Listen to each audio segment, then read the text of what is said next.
Les quiero contar justamente de qué tema hablaremos, aunque se los adelanté, pero para profundizar un poco más en esta primera entrevista, que como ven es una entrevista ampliada, ¿no? Una invitada y un invitado. Ocurre que, como saben, el jueves de la semana pasada, Búsqueda informó que el presidente de la República, Yamandu Orsi, le presentó a John Pérez, que es el presidente de la Suprema Corte de Justicia, un informe elaborado por Sanidad Militar, dando cuenta del estado de salud de 14 militares que estaban presos por delitos cometidos durante la etapa del terrorismo de Estado. Orsi reconoció el hecho, pero negó que haya obedecido a una preocupación personal o a un acuerdo político, por ejemplo, con Cabildo Abierto, partido que en el pasado impulsó un proyecto de ley que planteaba cambios a la aplicación de la prisión domiciliaria, cuya aprobación hubiera beneficiado a esos militares. Por el contrario, el presidente lo que dijo es que procedió a entregar un informe que le habían entregado a él por una cuestión de responsabilidad institucional. Ese informe le fue entregado en primer término a la ministra de Defensa Nacional, Sandra Lasso, por el comandante en jefe del ejército, Mario Stevenazzi. Esto obviamente generó una serie de discusiones en la que han intervenido obviamente las organizaciones de derechos humanos que por distintos motivos se vinculan con el reclamo de verdad, de justicia, con respecto a lo que pasó en los tiempos de la dictadura y antes, porque hablamos de terrorismo de Estado, que supone un periodo todavía mayor, y justamente queremos abordar o queremos conocer la opinión de esas organizaciones, por lo que estamos recibiendo por el lado de madres y familiares de uruguayos detenidos desaparecidos, a Elena Zaffaroni, que hace un rato está en Café La Diaria. Llegó antes del comienzo del programa. ¿Cómo andás, Elena? Bien, ¿cómo están? Gracias por la invitación y por, bueno, volver a tomar este tema que es como una constante, ¿no? Definitiva, es algo que nos viene cansando hace 40 años, esta manera de presionar directa o indirectamente un poder sobre otro, ¿no? Gracias, Elena, por venir. Ya volveremos contigo a tener más opiniones al respecto. Yo ya hablaba de un invitado que llegó peleando contra el viento. Llegó un poquito más tarde que Elena, entonces yo lo veía mientras estaba al aire, y es Gastón Grisoni, que es integrante de la Asociación de Expresos y Presas Políticas, Crisol, y también nos interesa la opinión de Crisol con respecto a este asunto. Gastón, bienvenido. Muchas gracias, buenos días a la audiencia. Saludos a vos y agradecer la invitación para participar en este programa y tener la posibilidad de expresar los puntos de vista de nuestro colectivo. Le ganaste al viento ahí, fue difícil, sí, pero le ganaste. Fue difícil, sí. Bueno, ahora sí, dejamos al viento de lado, porque a la discusión no se la lleva el viento. Y siguiendo con lo que recién un poco insinuaba Selena, ¿cuál fue la primera sensación, más allá de lo que colectivamente luego elaboró Madres y Familiares, que tuviste cuando el jueves, no sé, escuchando la radio, en los grupos de WhatsApp, recibiste la información de ese hecho del que nos enteramos a través de Búsqueda y del que horas después habló públicamente el presidente Orsi? Sí, no, me enteré por un WhatsApp. En realidad es un hecho de junio, ¿no?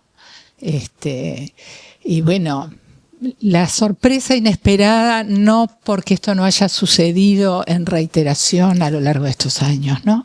Pero habíamos recibido este gobierno que al entrar muchas señales como con mucha sensibilidad, que no tenemos por qué dudar de ella, y también como con manifestando voluntad de un avance y bueno, y esto y la explicación posterior que da, ¿no? Nosotros, bueno, no habíamos leído la nota, hasta que no leímos la nota no se elaboró el comunicado, que creo que ese comunicado está muy claro y mejor dicho que lo que yo voy a decir acá, ¿no? Pero nos parece gravísima la injerencia de un poder sobre otro.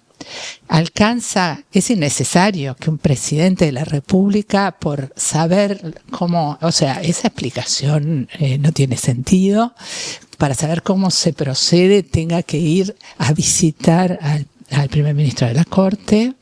Estas injerencias vienen desde la ley de caducidad, ¿no? La ley de caducidad fue una injerencia absoluta del Parlamento sobre el Poder Judicial.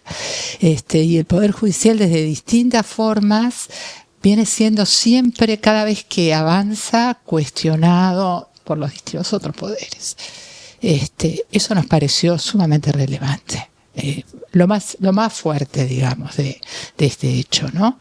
Además de esta preocupación que marca otra cosa que ha sido naturalizada durante estos 40 años, que es la excepcionalidad de estos criminales, a los que siempre se los ha tratado, y a la institución a la que pertenecen, por la que cometieron estos delitos institucionalmente, siempre se los ha tratado como una excepción, como gente que merece un cuidado especial que no merece el resto de la población. Tenemos las cárceles llenas de gente que sus derechos están pisoteados desde que están ahí, más allá de los crímenes que cometieron, que son crímenes que no es lo mismo que un crimen de Estado, ¿no? Son crímenes de las personas, son que tienen que cumplir con las leyes.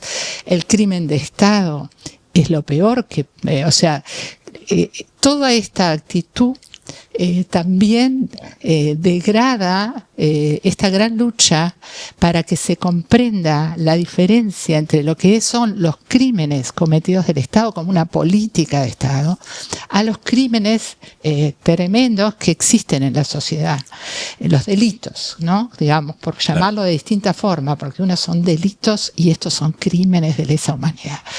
Que el dolor para las familias es el mismo, porque matan a una persona por el hecho que sea, ¿no? No va por ahí, va por las responsabilidades de un Estado que no ha generado las garantías para que estos hechos no se repitan. Gastón, Crisol, la organización a la que representás, compartió el comunicado que elaboró Madres y Familiares, organización en tu caso, como yo decía al comienzo, de expresos y presas políticas.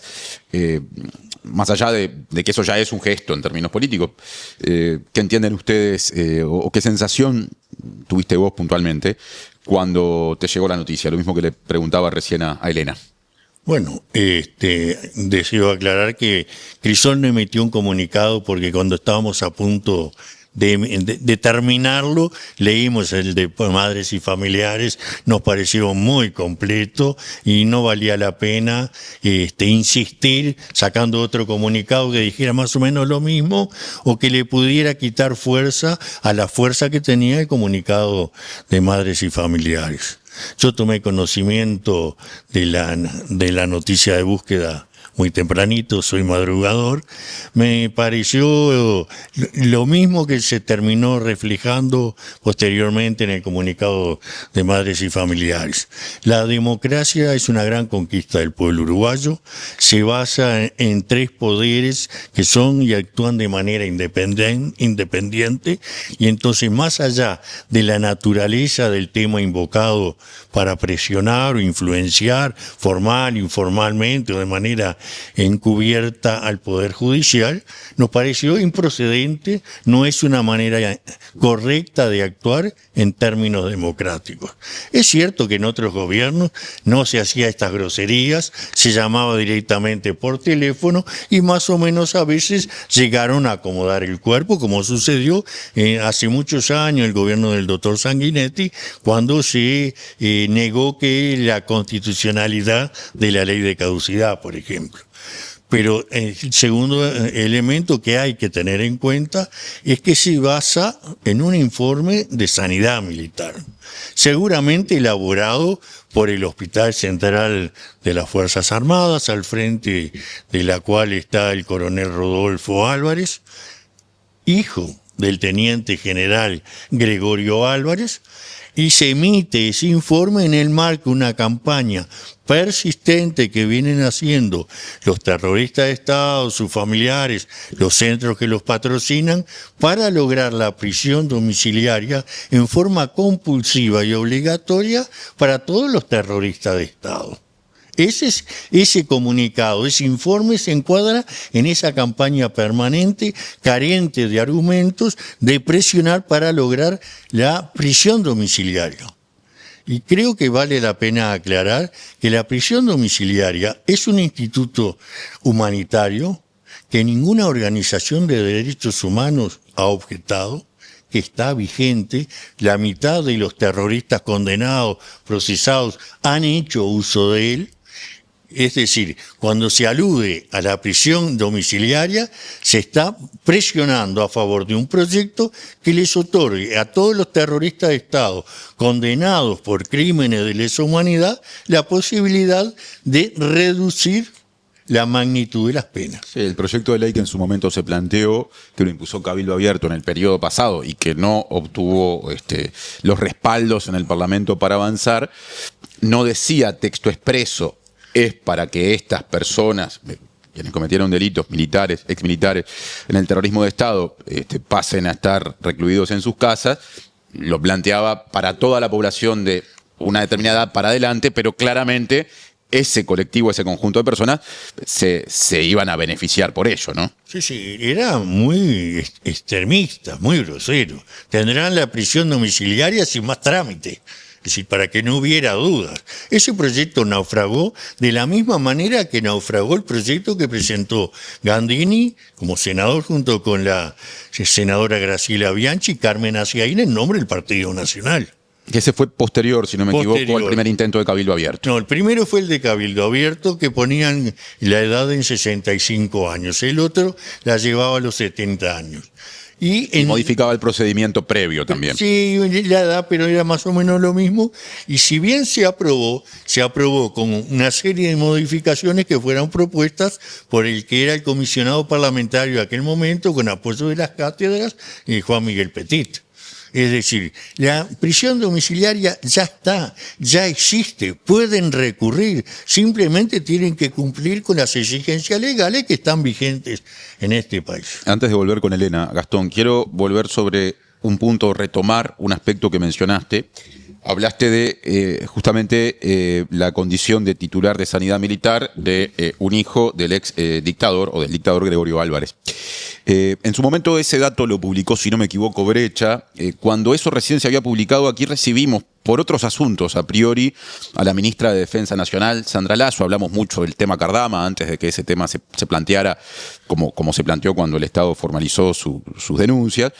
Y al final de la entrevista hubo espacio para tratar ese asunto y bueno, y Lasso no negó que Álvarez sea hijo del dictador, pero dijo que de alguna forma su designación obedecía al respeto por los procedimientos que determinan, bueno, cómo una persona puede llegar a estar al frente de Sanidad Militar. Ustedes como organización, hablo de Crisol ahora, ¿objetan esa designación? ¿Entienden que allí el gobierno pudo haber actuado de otra forma?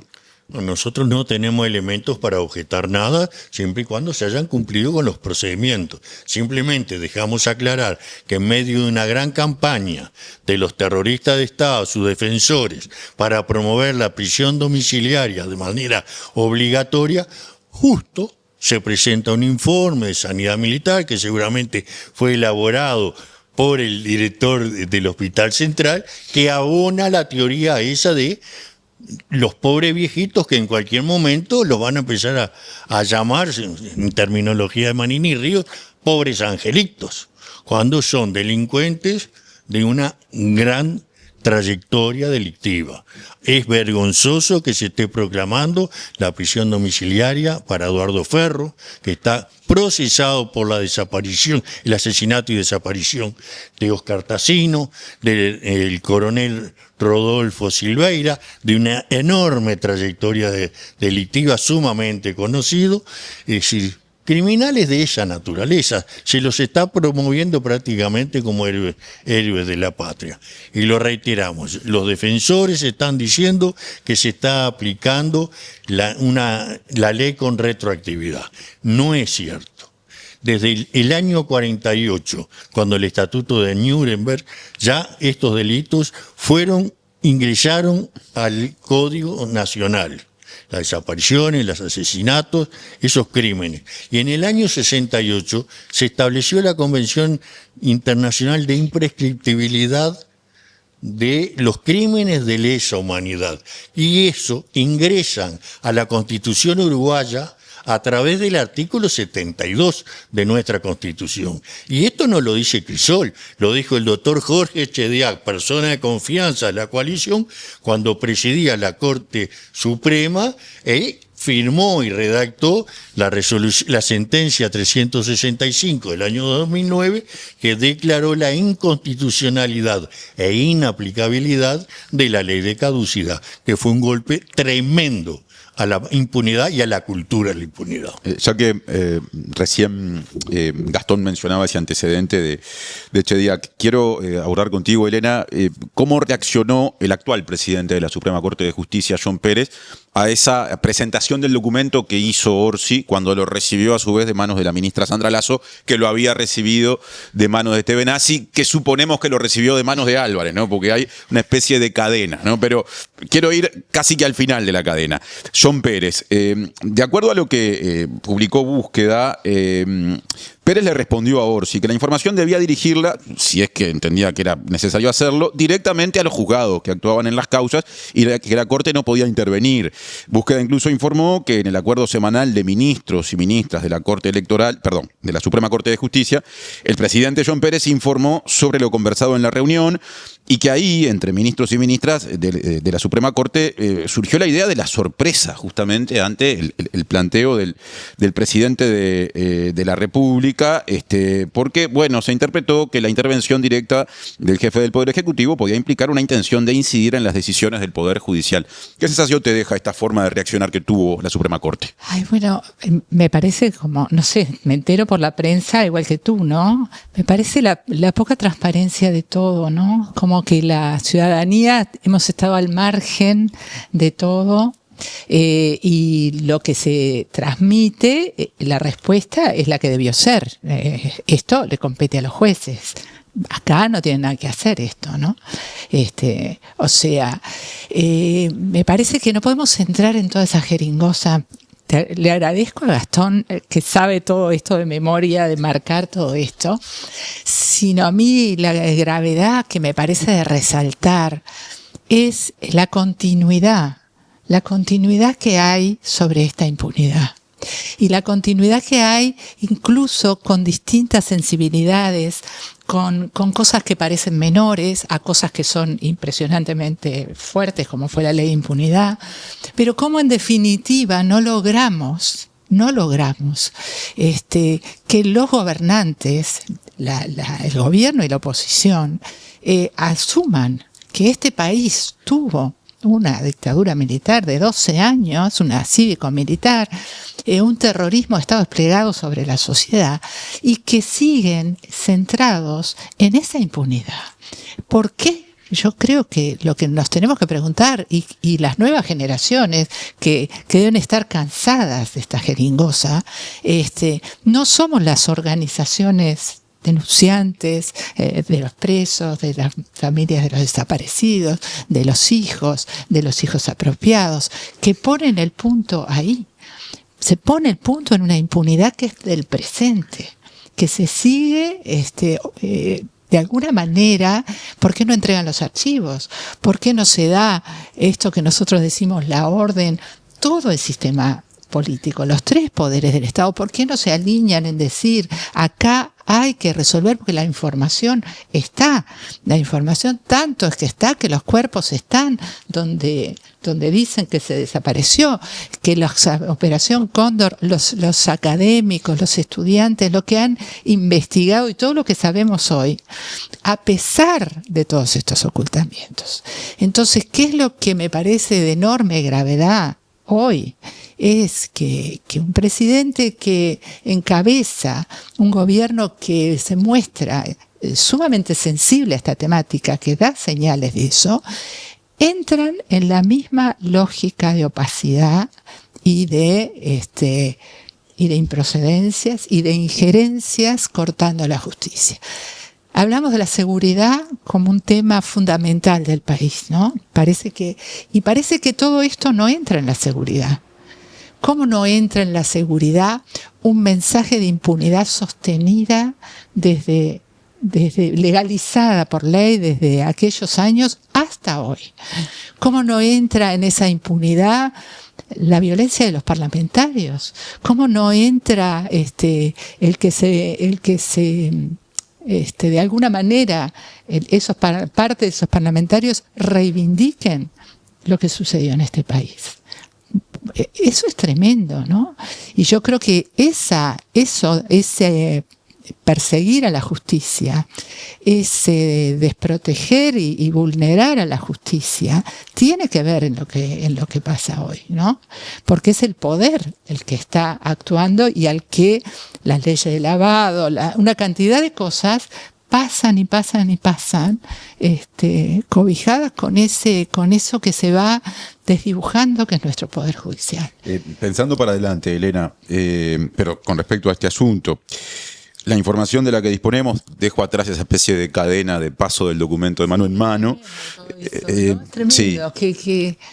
Esa especie de señalamiento de responsabilidades anteriores, ¿no? Pero ahora voy hacia adelante por lo siguiente, porque la nota periodística, cuando aborda la cuestión, o la nota periodística en su momento publicada por Búsqueda, cuando abordó la cuestión de cómo el presidente de la Suprema Corte respondió a ese planteo de Orsi, dijo que Pérez dijo que, como yo mencioné antes, esto es resorte de jueces y juezas, no de la Suprema Corte de Justicia, que en todo caso los informes médicos debían ser enviados a los juzgados competentes, y añadió, me interesa posicionarme en esto, que posteriormente, luego de ese intento de Orsi por entregarle esta documentación, la Suprema Corte envió a Presidencia un listado con todas las causas vinculadas y las sedes en las que se encuentran, ¿no? Que ahí me da la impresión de que es una forma de decir, bueno, si ustedes como Presidencia entienden que tiene que haber un juez o jueza que vea cuál es la situación de salud para eventualmente otorgar la prisión domiciliaria de tal o de cual militar, envíenlo a tal o cual juzgado. Entonces, ante eso, ¿no? Ante la posibilidad de que eventualmente ese mecanismo se active, ustedes como organización, teniendo en cuenta que durante este periodo ya se han reunido con el presidente de la República, ¿están considerando aprovechar este contexto para pedir una nueva reunión, para hacer estos planteos directamente al presidente? A ver, nosotros tenemos pedida una reunión al presidente que no se ha concretado hace ya unos meses. A ver, ¿por dónde entro a esto, no? Porque a mí me parece totalmente improcedente. O sea, ¿qué necesidad? Esa información, ¿por qué no es pública? ¿Dónde están todas esas causas? ¿Por qué tiene que tener todo eso un trasfondo tan opaco? Se procede así, los abogados defensores presentan lo que dice la ley, esta persona está enferma, hay una junta médica, la ley dice que se haga una junta médica, y sucede. Y se da una solución donde no tiene que intervenir nadie más.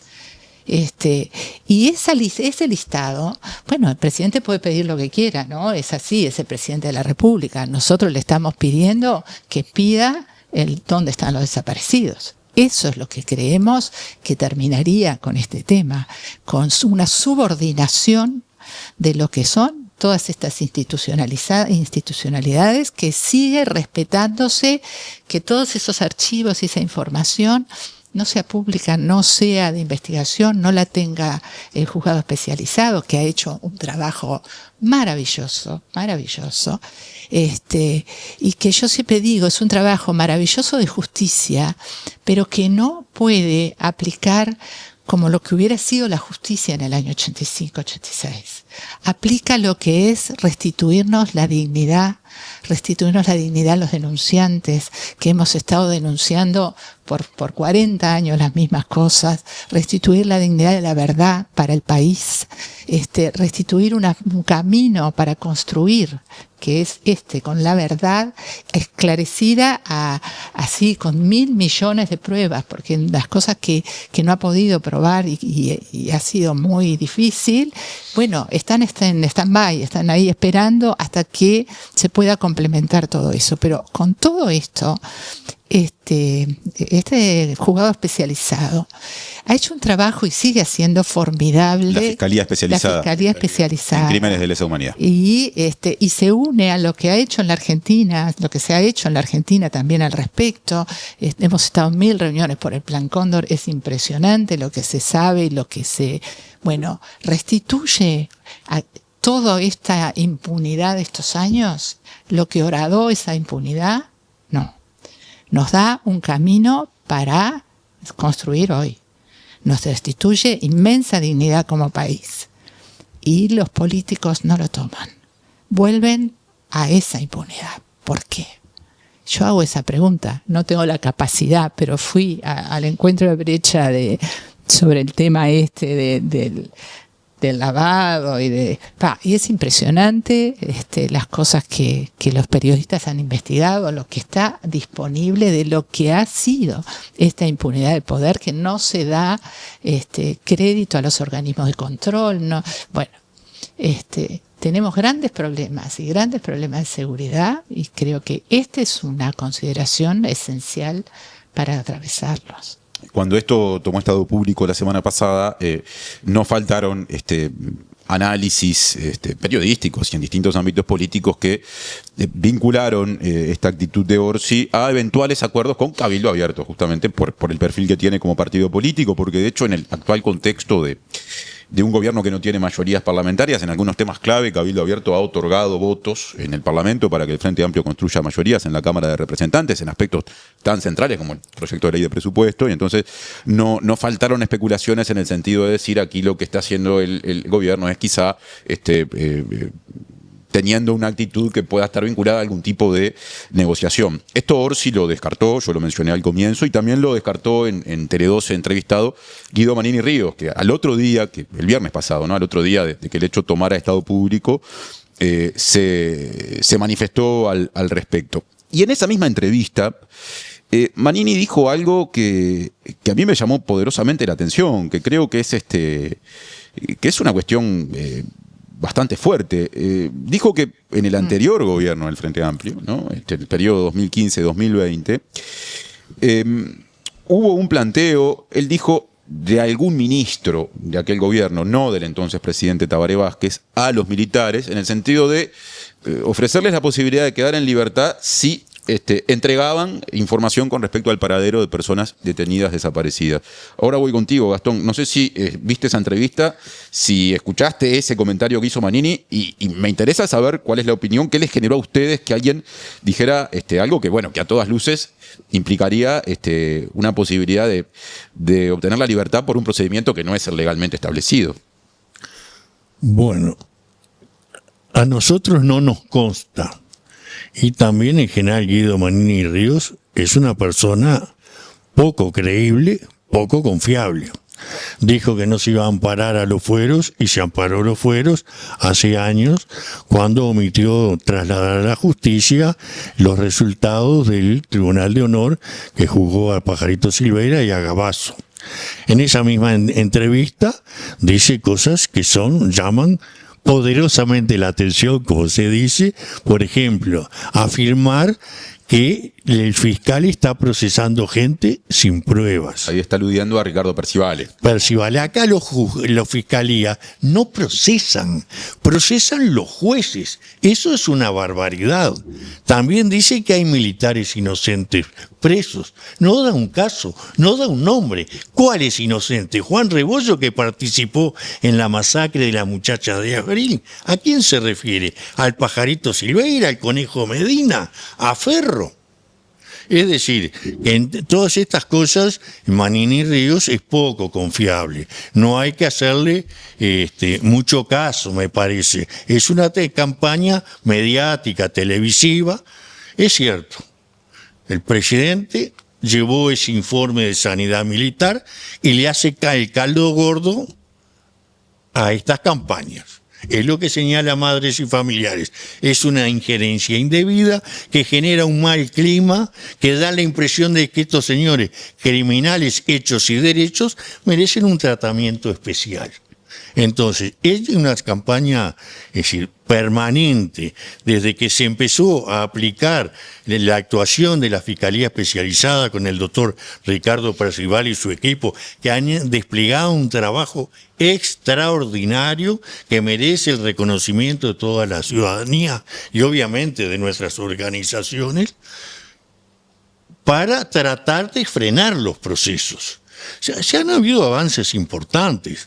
Cuando el Pepe Mujica habló de viejitos presos, había era una decena de militares presos. Y hoy ya llegamos a 125. Es un porcentaje importante. Nos costó sangre, sudor y lágrimas a madres y familiares, a Crisol, a la sociedad uruguaya, al sistema político uruguayo. Ese es el camino. Por supuesto que nadie piensa que se van a rehabilitar en las cárceles estos delincuentes. Pero sí, su prisión es necesaria. ¿Por qué? Porque tiene que haber justicia. Porque se está transmitiendo un mensaje a toda la sociedad. Acá los terroristas de Estado, los golpistas, aunque demore 50 años, van a terminar en las cárceles. La sociedad uruguaya no se los va a permitir. Y un mensaje, para mí es una gran alegría estar con Elena, con Madres y Familiares, una gran luchadora, una gran resiliente, muy lúcida en todas estas cosas. La desaparición forzada es un crimen de lesa humanidad, pero de carácter continuo. No ocurrió, se sigue cometiendo ahora, hasta que se esclarezcan los hechos o aparezcan los restos. Y es obligación del Estado perseguir, averiguar, investigar todo el esfuerzo posible a la Institución Nacional de Derechos Humanos, al GIAF, cumplir con lo que pide Madres y Familiares. Ese es el mensaje que tiene que dar el presidente, clarito, terminante, no dar explicaciones de qué hice y qué no hice. No, estamos comprometidos con la búsqueda de los detenidos desaparecidos, con la implementación de la resolución 60/147 y también un tema que está pendiente, lograr un acuerdo amistoso por el reclamo de Crisol ante la Comisión Interamericana de Derechos Humanos, para que los presos políticos no solamente recibamos la indemnización, sino las jubilaciones y las pensiones, porque eso también es seguir avanzando en afirmar la democracia y las normas de derechos humanos. Ya volveré a preguntarte sobre el cierre, sobre algunos aspectos que Crisol ha reclamado, incluso entrevistas que también tuvo con las actuales autoridades. Ya iremos a eso. Elena, si me quiero... permitís hacer una sí. sobre esto mismo, ¿no? Porque en definitiva todos los gobiernos se han apoyado en la colaboración, ¿no? En que los militares que cometieron esto van a colaborar y son ellos los que tienen que colaborar.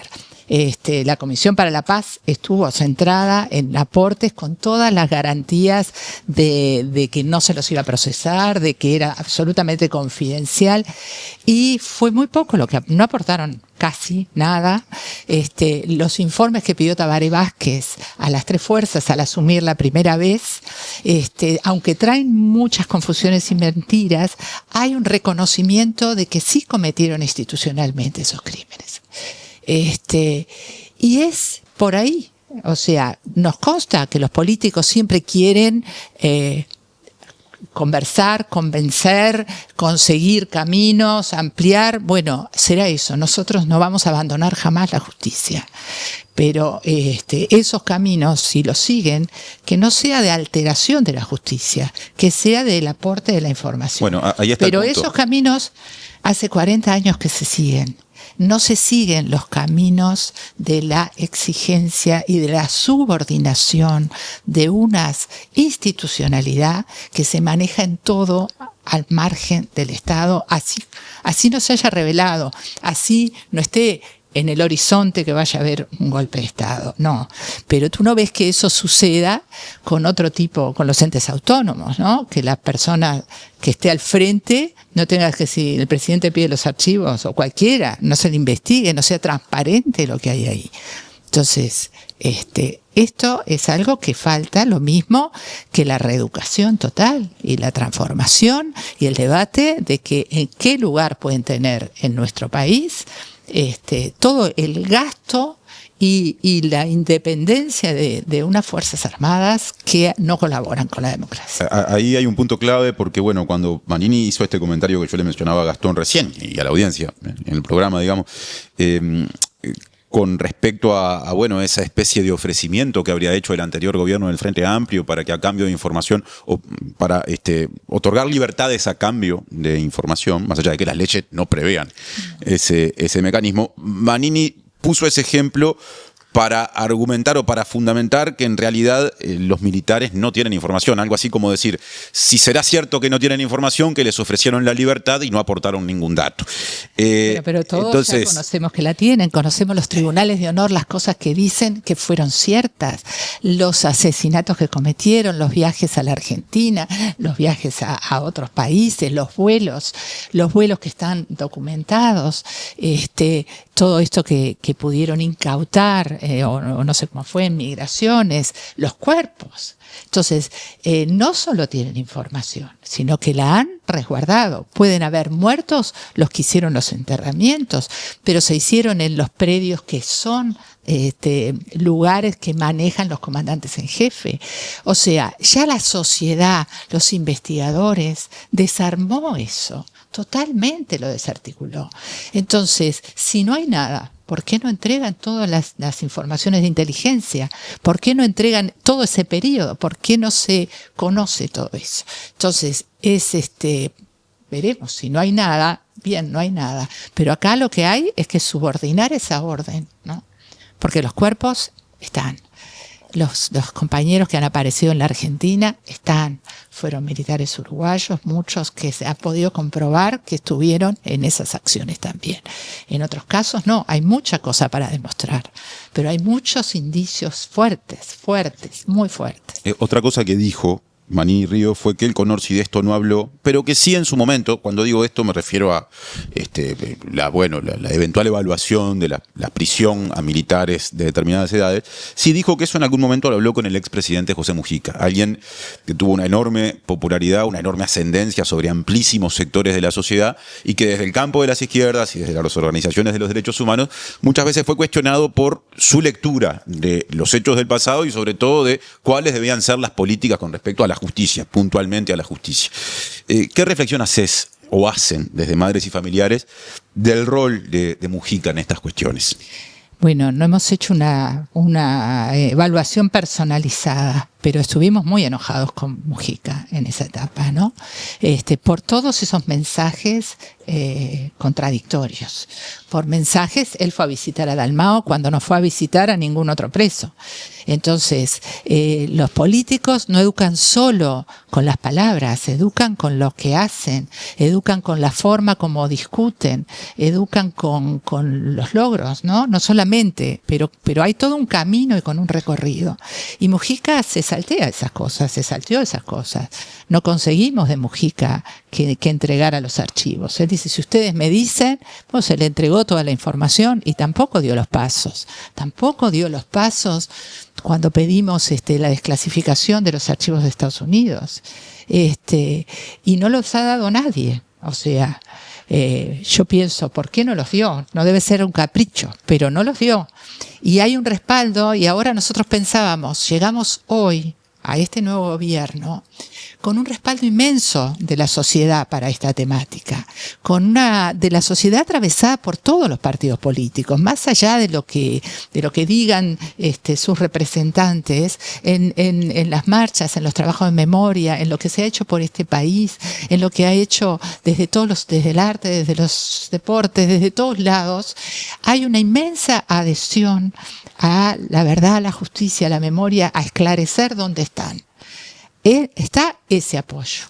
No logramos, les planteamos a todos los parlamentarios que hicieran una declaración conjunta, básica, sobre que apoyaban todo lo que fuera en este sentido para esclarecer e invitar a la sociedad a que informe, bueno, una cosa de voluntad, ¿no? De mostrar la adhesión a esto. Y no lo hicieron. Hasta hoy no lo hicieron. Entonces, hay una fuerza muy grande, un autoritarismo y un poder muy grande y un miedo, no lo sé analizar hasta dónde va, que, bueno, la sociedad sigue construyendo, ¿no? Y me parece que eso es lo importante que ha sucedido y lo triste de que los gobiernos vayan quedando enfrentados a eso, ¿no? O un poco alejados, o directamente enfrentados, porque todos sus votantes van avanzando en los trabajos de memoria, en comprender esto, en expresarse, y creo que es por ahí donde estamos tratando de construir las ideas de la no repetición. Pero hay cosas que las tiene que construir el Estado. Si no las construye el Estado, esto no se hace carne, ¿no? De que todas las luchas contra los autoritarismos se mezclan. ¿Por qué se inspiran en esto las familias presentes, los grupos que buscan a las gurisas desaparecidas? Se inspiran en esta misma comunicación hacia la sociedad porque es la sociedad que tiene que pensar qué país quiere y tiene que avanzar hacia ahí de las formas que vaya encontrando, pacíficas, comunitarias, porque ellos nos están condenando a un camino sin salida, ¿no? Cuando van perforando de esa manera, no perforan la justicia solo para esto. Cuando tú perforás decidiendo sobre un tema y no permitís que esa justicia avance, lo perforás como valor, como pilar de la sociedad.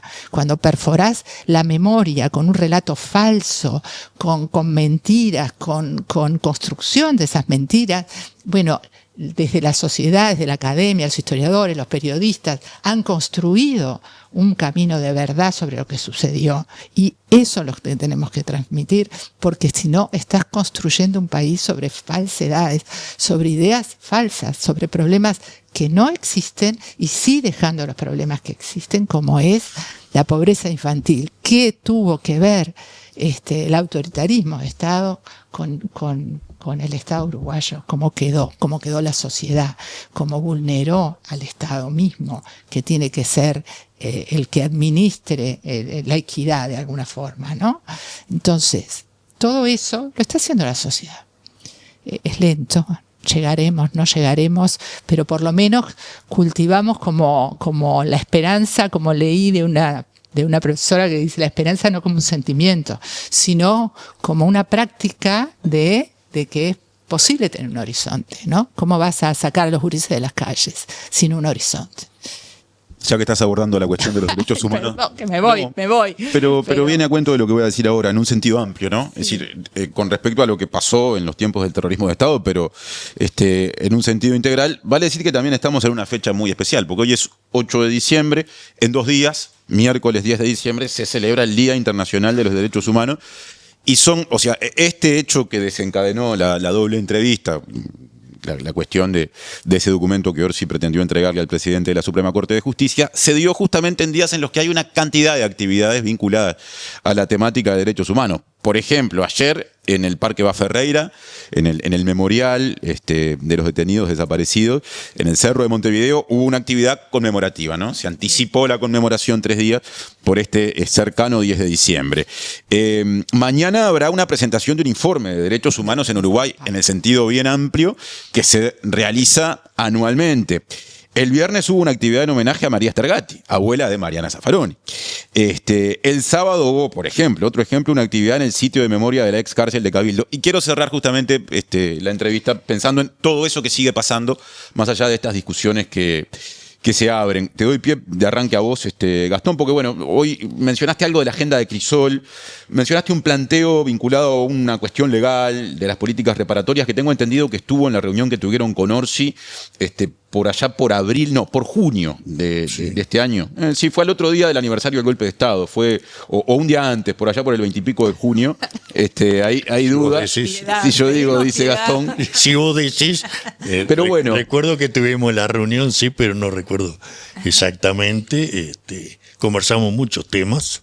Es decir, la agenda de Crisol no es solamente los aspectos reparatorios, que los reivindicamos, conversamos también sobre el apoyo a la Fiscalía Especializada de Crímenes de Lesa Humanidad, de un mensaje que esperamos que sea contundente, claro, unívoco, de parte del primer mandatario en todas estas temáticas. Hay muchas preocupaciones también en torno a la memoria, a construir el relato, la interpretación histórica y transmitirlas a las nuevas generaciones. Conversamos sobre la Institución Nacional de Derechos Humanos, que debe jugar un importantísimo papel para preservar las normas de derechos humanos, porque además la institución nacional tiene que estar enfocada a los sectores más débiles, más vulnerables y vulnerados de la sociedad. Los ricos, las corporaciones no precisan a la Institución Nacional de los Derechos Humanos, van y contratan estudios jurídicos para defender sus intereses. Entonces la Institución Nacional debe jugar un gran papel enfocado en esos sectores. Nadie manifiesta sensibilidad, preocupación por esas madres procesadas y condenadas con sus hijos por llevar un par de porros. cuando tenemos y se está bregando por prisión domiciliaria para los peores criminales de la historia del país. Nosotros en los aspectos reivindicatorios seguimos un criterio, nos presentamos ante la Suprema Corte de Justicia, agotamos los plazos legales y nos presentamos ante la Comisión Interamericana de Derechos Humanos, firmaron 767 compañeros, reivindicamos que el Estado tiene que cumplir la resolución 60/147, tiene que reparar, resarcir económicamente y eso no puede ir en desmedro de otros derechos ciudadanos, como son las jubilaciones y las pensiones. ¿Qué es lo que pasa ahora? Que si una persona opta por la reparación, no puede cobrar su jubilación o pensión. Exactamente. Es decir, no decimos que somos pobrecitos, que no hemos sido amparados, pero hay una cuestión de derechos. Son derechos de diferente naturaleza. La pensión especial reparatoria, que no la perciben lamentablemente todas las expresas y expresos políticos por una serie de restricciones, es parte de la indemnización del resarcimiento económico que el Estado le tiene que dar por el sufrimiento, por el dolor, por las trayectorias de vida arruinadas o destruidas, y los derechos jubilatorios y pensionarios son derechos ciudadanos de otra naturaleza. Entonces, el Estado cumplió un gran papel cuando aprobó la ley 18.033. Fue una enorme conquista, fue un gran logro, fue un gran paso adelante. Pero también los otros aspectos están pendientes. Ahora ya Crisol ya manifestó al gobierno su disposición a lograr un acuerdo amistoso. Somos un colectivo de gente de edad avanzada. Esto se viene dilatando y parece que el tiempo no operara. Dijimos que queremos un acuerdo amistoso, el gobierno todavía no ha manifestado esa disposición a negociar y queremos empezar a negociar. ¿La salida sería legal en este caso? ¿Es algo que tiene que pasar por el Parlamento o no necesariamente? En principio no necesariamente, para este grupo no necesariamente, porque el acuerdo es vinculante para los peticionantes. Pero vamos, es un problema, esto hay que buscarle una salida legislativa que yo le está dispuesto a contribuir porque la aspiración nuestra es que esto se resuelva para todas y todos los expresos políticos de Uruguay, que somos un colectivo no numeroso, ya sabemos cuántos son, la historia ha jugado, se ha desarrollado en la biología, se nos ha venido encima, 77, 78 años promedio de edad, 80% varones. Esto está clarísimo. Entonces, pedimos un gesto, una disposición, la misma sensibilidad que se tiene frente a otras temáticas. Gastón Grisoni, representante de Crisol, Asociación de Expresos y Expresas Políticas, muchas gracias por la visita. Gracias a vos, Martín, y a la diaria. Bueno, por favor, y Elena Zaffaroni, representante, integrante de Madres y Familiares de Uruguayos Detenidos Desaparecidos, lo mismo, gracias por estar. Bueno, muchas gracias a vos.